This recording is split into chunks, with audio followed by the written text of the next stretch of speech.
Merci beaucoup. Moi, je suis docteur Yolande Capinte, moine de la République démocratique du Congo.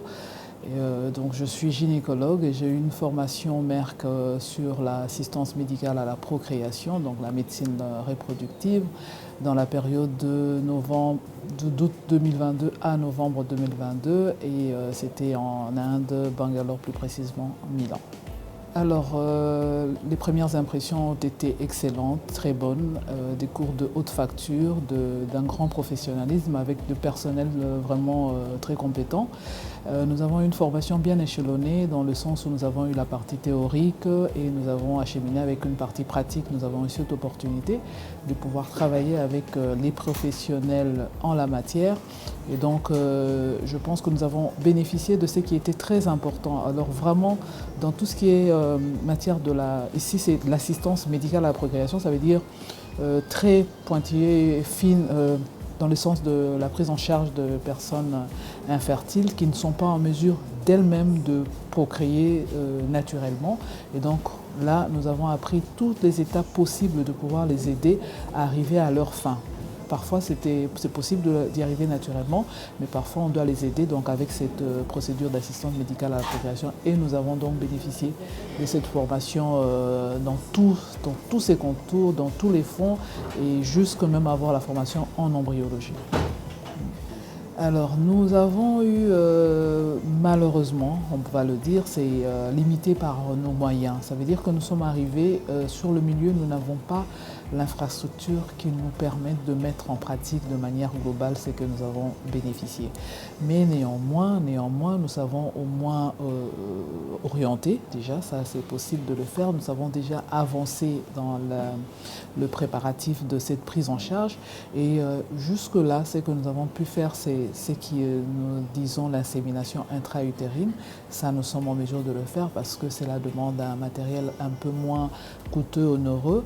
Mais pour le reste, nous limitons vraiment, nous sommes butés dans beaucoup de choses, notamment et l'infrastructure et le matériel lui-même. Déjà, si nous arrivons à le partager, parce que nous avons au moins l'avantage de savoir de quoi on parle, ça c'est déjà bien, nous avons au moins l'avantage d'étiqueter la pathologie comme il se doit et d'orienter. Donc on ne perd plus le temps, parce que le problème avant c'était une perte de temps. Vous gérez une personne, vous savez qu'il n'est pas possible de lui trouver une solution adéquate d'emblée, et vous commencez un peu à faire tourner en perdant du temps. Vous savez que le temps est important en cette matière d'infertilité, mais là déjà nous avons pu capitaliser cela en réduisant ce temps, en les orientant au moment qu'il faut. Et voilà, donc beaucoup de choses ont changé. On peut dire que le capital est différent.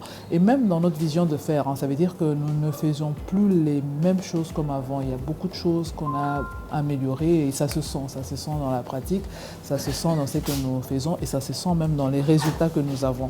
Donc il y a des choses quand même qui ont changé, même dans la prise en charge. N'oubliez pas qu'il y a la chirurgie qu'on a eu à revoir aussi là-bas, des techniques d'endoscopie. Donc c'est des choses qui changent radicalement notre façon de faire. Ah oui, ah oui, ah oui. Sur le plan du pays, si on sait déjà à l'extérieur qu'il y a des experts localement qui peuvent produire les mêmes effets qu'ils ont quand ils vont ailleurs, ça fait déjà un gain pour le pays parce qu'on n'aura plus de fuite de capitaux qui vont aller vers investir ailleurs pour la prise en charge. Donc localement, vous avez ces experts-là et donc le pays doit pouvoir aider à mettre en place une structure appropriée pour avoir le matériel qu'il faut parce que déjà les personnes qu'il faut sont disponibles. Et comme vous voyez, nous n'étions pas seuls dans cette formation, c'était une formation qui s'est étalée au travers le pays. Donc c'est déjà quelque chose de très bénéfique pour ce pays. Il faut en profiter. Il faut que ce que nous avons appris, que nous ne puissions pas le perdre comme ça. Il faut que nous le mettions en pratique, mais pour cela, nous avons besoin que nous soyons aidés. C'est vrai que nous pouvons nous-mêmes aussi s'y mettre, mais sachez que c'est quand même beaucoup de coûts. Et voilà, le pays vraiment a du potentiel sur l'investissement que nous avons eu dans cette formation. Ah bien sûr, nous avons des feedbacks, nous avons des retours heureux, nous avons des gens qui sont satisfaits. Donc bon, là, si on met la période de notre retour, on est encore en attente. Ça veut dire que c'est des gens qui ont trouvé déjà une solution et pour lequel, si on doit vous donner un meilleur feedback, je pense qu'il faudra revenir une année après. Et là, vraiment, on pourrait vous dire, ben voilà le fruit de ce qui a été fait depuis le retour de cette formation, parce que là, on est à quelques mois depuis la fin de la formation, mais une année après, je crois qu'on pourra vraiment donner le produit de la réussite de la formation, parce que c'est quoi le produit de la réussite de la formation? C'est réussir à donner à un couple infertile un enfant qu'il n'attendait plus. Voilà, c'est ça que nous pouvons espérer. Oui, dans la mesure du possible, du moins ceux qu'on pouvait, comme je vous ai dit, ceux chez qui on a pu faire ces inséminations intra-utérines et chez qui on a proposé une chirurgie hystéroscopique pour améliorer la situation de leur être, chez qui on a fait des stimulations, donc on a essayé de pouvoir améliorer la qualité de leurs ovulations, chez qui on a amélioré la qualité du spermogramme, autrement, hein, parce qu'il y avait une façon de faire, mais on a essayé d'adopter les protocoles que nous avons appris. Donc on a modifié tant soit peu et donc il y a des résultats comme ça. Bien entendu, il y a des cas très très compliqués pour lesquels au moins on sait voilà comment on les oriente.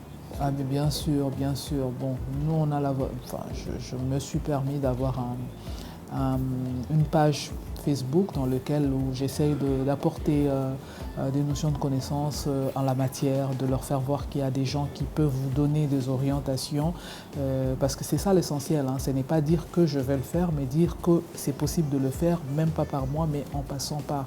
Donc orienter, présenter des protocoles qui les aident à pouvoir écourter l'errance des patientes. Donc voilà, on échange. Les collègues que nous côtoyons le savent. Donc voilà, c'est déjà ce que nous faisons autour de nous, on en parle.